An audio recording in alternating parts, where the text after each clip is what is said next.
Тима, сен качан нормально акча таап баштайсың эркекти болуп? Же сен эле көзүң карап отурар элеби? Бедная дочь каждый день со мной на работу ходит в жару. Она как нормальный ребенок не ходит в садик. Я из кожи вон лезу, чтобы сделать нормальное ее будущее. Ты понимаешь это? Айка, что если мы откроем с тобой кафе? Сен менен и еще и кафе? Никогда в жизни, поверь.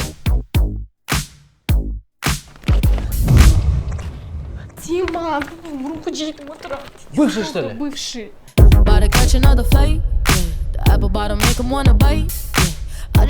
Айка, это молния. Беш-алты.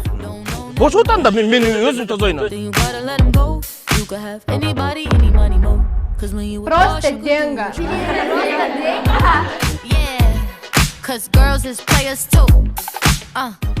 Эмне 3 сом акча эмес.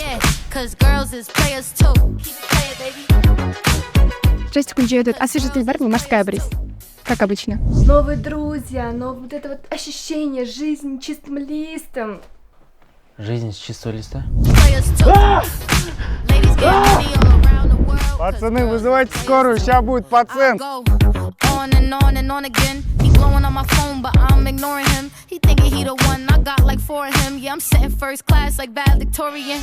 Знаешь, ты здесь создаешь необычный уют. Спасибо.